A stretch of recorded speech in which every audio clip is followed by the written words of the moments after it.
Hey, welcome back to the ACE Football Academy. I am Coach Dunham, joined alongside Coach Hamilton.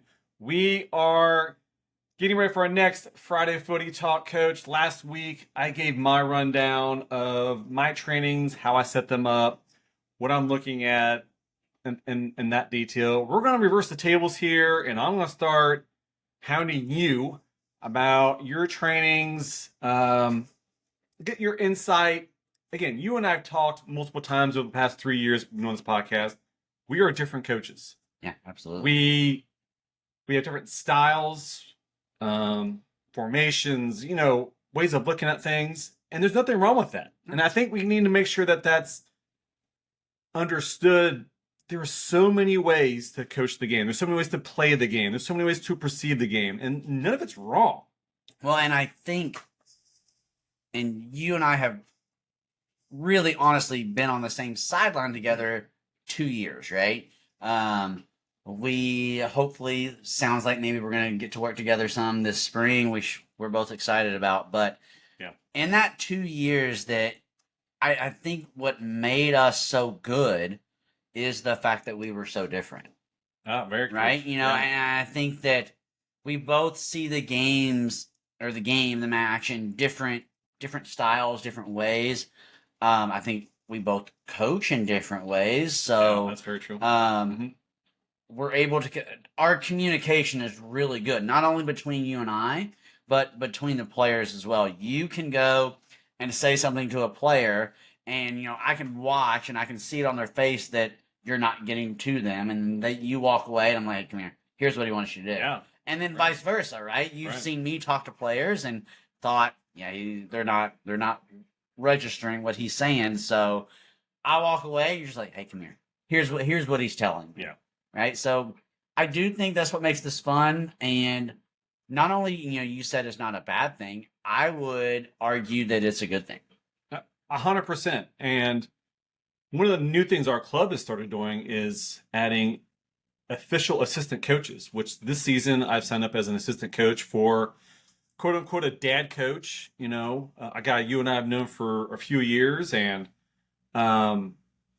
sometimes it's good to have a different perspective come in. Yeah, and absolutely. Not just for the coach, for the players. Be like, oh, who's this guy? Do I need to pay attention to what's going on here? Do I need to think, is my starting job in jeopardy because a new guy showed up with a different perspective? Absolutely. Right. And that's what you want. So, Coach, let's dig into training sessions. Right now, it is February 2025. It's 30 degrees outside. We have had winter training start back in January. We've been outside at the turf fields. We have been in school gyms. We have been at the Eastern Kentucky University indoor soccer gymnasium, I guess. Futsal court. Thank you. We've been in all different areas, and we've had to adjust as coaches to the different atmospheres, field size, whatever it may be. How have you adjusted as a coach for those different field environments with your teams? I think, we talked about your and I differences, especially when it comes to, we talked about our differences, coaching styles, things like that. But when it comes to training, I think this is the biggest difference that our listeners are going to hear from you and I. My December, January, February, most of February, I shouldn't say all of February, but most of February, so let's just say we get an hour, because that's ultimately what we're getting winter training wise. Even when we're outside, we're getting about an hour. I am either full technical training and everybody has a ball, or it's a partner in a ball and we're working technical skills, or they show up, the goals are already set up and we're playing. I do very little attacking strategy. I do very little defensive strategy. We do ball work and we play. Those are the two things we do. Don't really have a rhyme or reason for that outside of, from my teams, and I could even say our club, technical skills is where we're behind, right? It's what we lack. And so the more touches I can get my girls on the ball with, the better we're going to be. And, I preach all the time to them. I know this is boring. I know we don't like it. Yeah. But, we've had Trip Rogers on the podcast. We've had Scott Diapore, state champion Scott Diapore on the podcast. Mm-hmm. We've had Jay Hoffman on the podcast. And what do they all say? Yeah, we work for 2 hours, but 30 minutes of that, half of that is technical work. I mean, it is the passing lines. It is the toe taps. It is that boring stuff that we know players don't like, but they have to be able to do. So for me in my preseason, that is kind of my setup. Now, it's been a little different this year for me. I have brought in some outside help to do some strength conditioning. Strength and conditioning training. This is just something I did personally, especially on the girl side of things. And you and I both want to have Erica Suter back on our podcast, but especially in our club, the ACL injury on the female side is so high. I mean, the team above me, the 2010s, they have 3 girls ultimately who have torn their ACL and will be out in the spring. Now, one of them did move away, but she still tore it. I mean, like, the ACL is still torn. So for me, that has been my focus this time around, this winter. But outside of that, my preseason philosophy doesn't change much. I'm heavy on technical, and then we play. Well, let's stick into the technical side of it here. Let's say you're working on first touch or you're working on dribbling. Let's say you're watching your players go. You got half the kids, they're just not getting what you're trying to get them to do. Or, you got half of them that they're struggling for that day.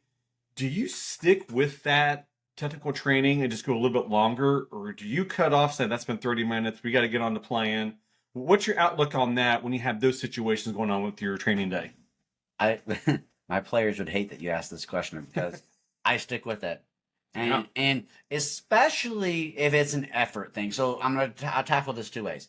If it's an effort thing, I am very vocal. I'm saying, hey, we're not going to stop this until you get it right or you get it wrong, but you're working hard, right? Mm-hmm. If you get it wrong and you're busting your butt, then that's a different issue, right? So for me, I stick with it. And sometimes, and I've said multiple times, we're going to spend the whole hour on this tonight because we can't figure it out, right? And so for me, if it's an effort thing, then we're sticking with it. If it is I can't figure this out, I don't get it, then maybe we get into a small-sided game or we get into a scrimmage or whatever, and I'm just like, hey, Chris, come over here. Like, and again, I've worked with you throughout the technical session, right? I've come behind you, and I don't like to stop technical sessions unless it's a water break or the timer's gone off or whatever it is. So I may be behind you, just kind of saying, hey, lock that ankle, come on, or hey, strike the center of the ball. That's one of the things that we have such a hard time with. Strike the center of the ball. If you are passing or taking a first touch, you have to strike the center of the ball. And we struggle with that on both of my teams. So I'm behind you, I'm in your ear. And if Chris and Charlie are the only ones who aren't getting that, then maybe I get us into a small-sided game, and I'm like, hey, Chris and Charlie, come here. And we talk, right? And I oftentimes I point-blank ask, why is this so hard? What about this particular issue makes it so hard? And a lot of times they're able to vocalize that for me and say, I don't know what you mean when you say get your foot off the ground, or I don't know what so a lot of times they're able to just tell me, hey, here's the issue I'm having. And sometimes it's just, I need more reps at it. And we do those extra reps. And I don't keep them the whole time because they want to play, right? So I don't want to let everybody else play for that last 30 minutes, and then I keep you for that extra 30 minutes, and you never get to play. Right. So we may do 10, 15, 20 extra reps, and then I put you back into that game. But that's kind of how I handle that. Well, let's get into the other half of your practice where you're letting them play. I'm assuming it's 5v5 or 6v6 or whatever setup you've got going on that day. Last week and previous times, we have harped about coaches talking too much. Last week I gave an example of I watched a rec coach talk for 20 minutes of the 30 minutes that I watched him play. When your kids are playing for the last 20, 30 minutes of practice, how much are you interacting and how are you interacting with your players? Are you just stepping back for that 30 minutes and saying, just play? Are we still preseason? We're still preseason. Still preseason. So ultimately what I do is, so you mentioned some technical things, like, so let's just stick with first touch, right? Or opening up on the first touch or whatever it is, okay?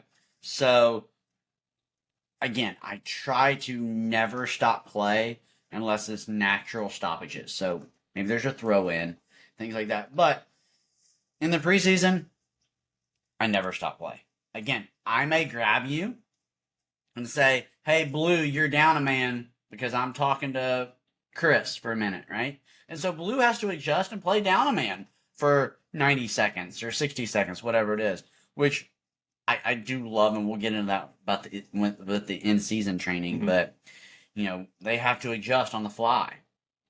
Hey, player just got a red card. I'm talking to them. They'll be back in a minute, right? So I do that a lot and work that a lot, but that first 30 minutes is going to have a theme behind it, right?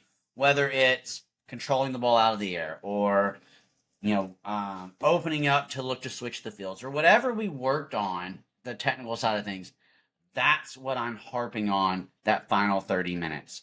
I don't ever stop play, but I will say, Chris, could we have taken a better touch there? Chris, look at your options, right? I don't ever freeze the game.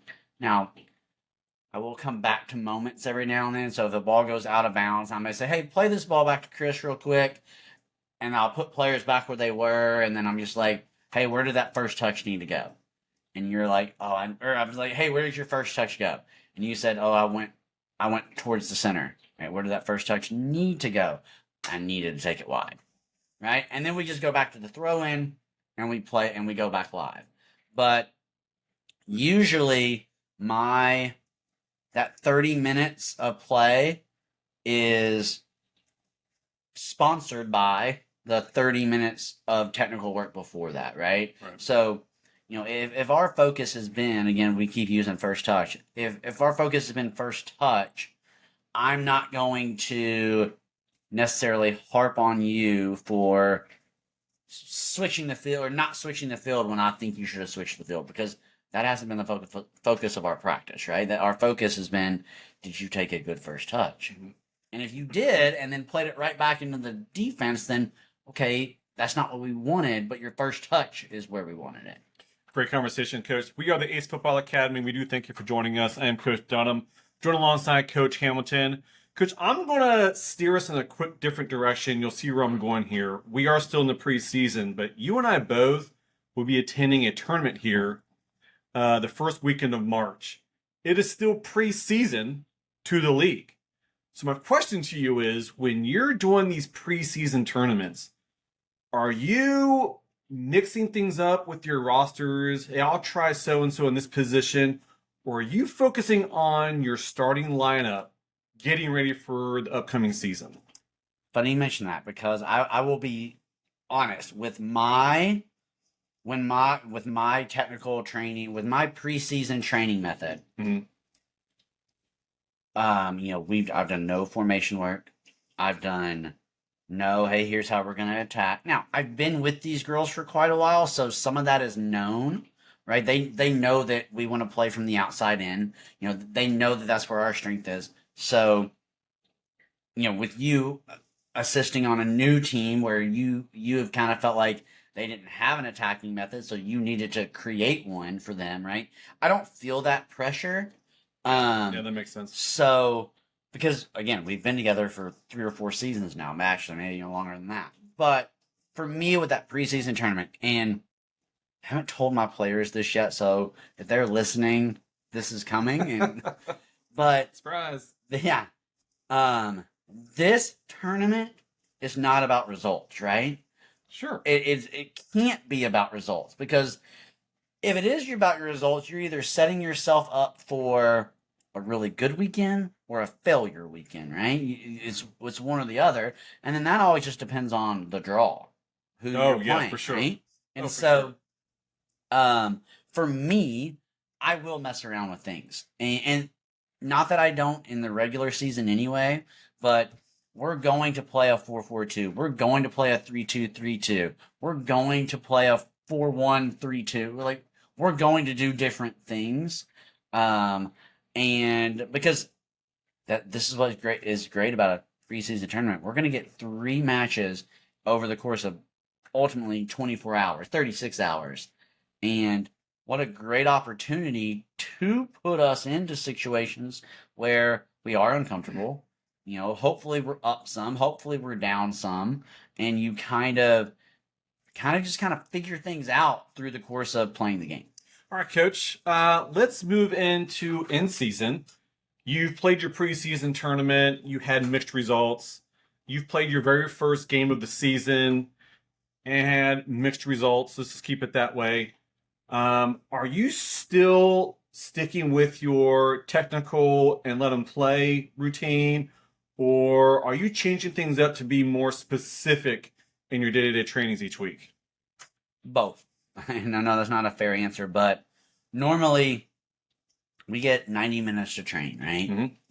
The first 20 to 25 minutes for me are going to be technical work. It just is, right? Everybody's going to have a ball, or again, as I mentioned, you and I are going to work as partners, and we're going to work for 20 minutes, and everybody's going to get 500 to 1,000 touches, right? How valuable is that? I've been at practice for 20 minutes and I've already touched the ball 500 times. I've already touched the ball 1,000 times. That is so valuable, and I think it's underappreciated at every level. And even at even the professional level, as I've already mentioned. I will never forget when I worked the UK camp, and the head coach of the University of Kentucky said, "Oh yeah, we have 3-hour practices. In the first 90 minutes, everybody has the ball." Oh, I wow. mean, come on, that's the answer, right? Right. I mean, that's the answer. So our first 20 to 25 minutes, everybody's gonna have a ball. Then I do get into that. I've adapted this now that I'm kind of working with coaches right now on a C license course to my play, train, play philosophy. Mm-hmm. And I am going to have a idea or two in mind, like, hey, we want to work on getting the ball wide, or we've struggled building out of the back, or we've struggled finishing, or whatever it is, right? So I'm gonna have those moments where I am focusing in on where do I think we need to improve most. Coach, you mentioned something here that you've said multiple times over the last few months, and it's really the U.S. Soccer's kind of new philosophy of the play, train, play methodology. Can you explain what does that really mean for the new coach, the rec coach, the dad coach? What is U.S. Soccer trying to get across, and how are you implementing that into your practices? Excuse me, into your trainings. There you go. So, and that's been a big thing. So, in my very first C license course a couple weeks ago, and it wasn't even the instructor. It was another coach, a high level coach, and I'm in this course with college coaches. I'm in this course with youth coaches. I'm in this course with professional coaches. So it is a really fun experience. But one of the first things, the very first class, and it's just kind of like that syllabus day in college, right? That we all love, right? Mm-hmm. You get your syllabus and you leave. But there is some good conversation, and so one of them was, I even think my instructor said, you can use whatever outline you want. It could be the play, practice, play, or whatever. And the guy he was talking to said, "Oh, coach, we don't practice. When they're with me, we're training." Mm-hmm. I really like that. And it kind of took everybody aback, right? Yeah. And he said, What do you mean? What do you mean?"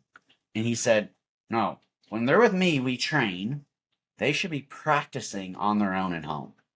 Absolutely. And we have hounded that ourselves. If you are a concept. player, what and so I immediately pulled up our team snap and changed all of our practices to trainings, and I've fixed it all. And I'm gonna harp on that in our parent meeting and our player meeting I'm gonna have in a couple weeks, where, hey, we're not training or we're not practicing, we're training. You're supposed to practice on your own. Absolutely. But the method behind that ultimately is, as players show up, they should immediately be engaged and be playing. So you and I are the first player there. We're playing 1v1, right? We're not just ripping shots from the PK spot. We're not just drives me right? up the wall. We're not just sitting on the side on our butts on our phone, right? You and I, the goals are set up, or some sort of goal is set up, and you and I are playing 1v1. The next player shows up, we're playing 2v1, and then 2v2, right? And so they're immediately showing up and they're playing. Then once everybody's there, and for me in this situation, once they start playing, I am beginning to introduce my terminology. You kind of asked me, am I focused on things? Am I looking at different things? So I'm starting to introduce my terminology. So one of the big thing that drives me crazy with my 2011s is we don't move off the ball very well, right? Yeah. So I am, as they start to show up, and as we get into actual training and not preseason training, I'm going to exploit the space, move, find the space, help your teammate. I'm a big believer in there's a difference between being open and being an option. Right? I can be open, but if you can't get me the ball, I'm not an option. So I have to make myself an option. So that's your first play phase, right? Kids are showing up, you're playing. Then you move into the training session, and again, as you mentioned this last week, we don't want lines. We don't want people standing around, but it may be what U.S. Soccer is now calling So if you go back to our first play, normally our first play is going to be what U.S. Soccer is calling a modified game session, right? Where the game isn't like the real game, but it's close to it, right? Maybe you have 4 goals. Maybe there's 4 goals you can score in. Maybe you can score a point by making 5 passes or whatever it is, right? But it's a modified game. They're playing soccer, but it's modified. Then you move into what I move into is the train portion. Usually for me, it is a non-game session where it is a finishing combination or a passing combination, or it's working on the defensive side of the ball, or it's building out of the back, or whatever it is, right? Oftentimes that is unopposed, which, we don't love, but and I would say this is what I love about my C license course. Even if you can just throw in one defender and you're working 11v1, whatever, that's fine, because somebody's going to be under pressure, right? So it does produce that pressure a little bit. And then the final play session, coach, is, depending on numbers, it's your full-sided game, right? And, we play 11v11, but I have 17 players, so we'll play 9v9. And I'll put a penny on, and I'll step in, and we play, right? And then you hope from your conversations and your verbal actions in that first play, and then your train in the middle, you hope in that play you see those things that you've worked on. Yeah, absolutely, Coach. I love that description, because it's really the philosophy that seems to be flowing through a lot of coaching communities. Just like you said, when the kids show up, get them going. Don't let them sit there and chit chat. Rip shots from the 18. You want to drive. Thank you for pointing that out, because I've got 10, 11-year-old boys. They all just want to get there and shoot PKs or shoot from the 18. And what usually happens, someone's going to get hit in the head. Someone's going to hit in the back. Well, and as you get older, someone pulls a hamstring. Someone pulls, your kids are a little younger, and so they don't have the muscle issues that us old people have. But again, I mentioned with those 2010s, they have 3 ACL tears, and not that not that they've showed up and tore their ACL because they were just ripping shots on goal, but you have to warm your muscles up a little bit, right? I mean, I think I say once every practice, if not once, if not twice every practice. Surely you're not shooting on that goal without stretching. Coach, we've only got about 5 minutes remaining in the episode. I've got one last question for you. All right. We've talked about coaching styles, coaching methods here. Are there ever days, or do you mix this up, or are you kind of even keel? Do you come into practice one day and say, I'm going to be all over these kids? They've got to come in and give me 100%, or I'm going to be all over them. Or are you laying back and just, I'm going to explain it, I'm going to demonstrate it, we're going to play it, we're going to go along from there? Or does something happen for you to change the way your intensity level as a coach changes in your training sessions? What a great question. You are welcome. I know. But we've all encountered this. Yeah. I think if you ask me, I would say I'm pretty even kill and, hey, we're going to do what we're going to do. I think if you would ask my players, which should be fun, we should get one of them on. Yeah. I think they would tell you that they know those trainings that they show up and they can tell by the first 10 or 15 minutes, they're like, oh, crap. We're going to have to really bust it today. Yeah. Or, oh, he's going to let us scrimmage most of the practice today, right? I don't know if that's good or bad, but as we all have our days when things have gone really well or things have gone really poorly, and we show up to training and it's like, hey, I'm so excited to be here versus I don't want to be here at all, right? Just like the players, right? The coaches deal with that too. So, and I think it would be dishonest for us to not admit that, right? So, for me, I do think there are moments where I show up and I'm not so even keel and I'm in a mood, quote unquote, right? So what is a better time to, all right, hey, look, I'm not in a good place, which means you're not probably going to train well. You're at least not going to make me happy in this training. So let's go full field, or let's go 8v8 or 6v6 or whatever numbers we have, right?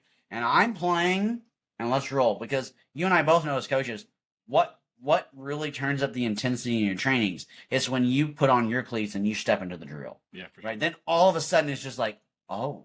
And I have players who are like, coach, I want to be on your team, which is great. You love that. But I have players who are say, I don't want to be on your team. They want to go against you. And that's what you want. Those are your competitors. Right? That's what you, okay, fine, good. Let's lace it up and go. And I think that just comes back to the ACE. For me, that comes back to what I've always been all about. You have to understand your own ACE. You have to understand how I'm not feeling my effort today. So how do I get it up? Sometimes it's, I need to just play. I need to just be in a competition. Sometimes I need my best friend to hug me and say, hey, come on, you're going to be okay. Right? But with the age I'm coaching, I think a lot of that has to do with the player, the individual. And so for me, to answer your question, for me, when I'm just not feeling it, again, I think I would like to think I'm even killed. But I do think there are moments when the girls show up and they just kind of know, all right, Hamilton's on one. We're just going to have to figure it out. And eventually we're going to play and he's going to put on his cleats and we're going to take it to him. Well, I love that you described that perfectly. And I think it's important that our listeners understand that coaches are human. Yeah. We have good days and bad days in our own lives as well. And we could show up and say, it's just not my day. Then on the other side of that, sometimes it's okay to make players uncomfortable. Oh, yeah. They've got to get comfortable being uncomfortable. And that's 100%. having their coach in a different intensity, a different way he's approaching the game. I know when I coached high school, sometimes I'd have a look on my face and girls would be like, oh, great. Yeah, I know, 100%, right? And sometimes they need that. Yeah, absolutely. And just like you said, we are human, the players are human, and we have good days and bad days, and it's important to recognize that either way. Coach, we appreciate your descriptions here of off-season and in-season coaching. We would love to hear your, I guess, perspective of how coaching and trainings go through your in-season, off-season trainings. Coach Hamilton, Coach Dunham, we got the Ace Football Academy. Go kick some ace.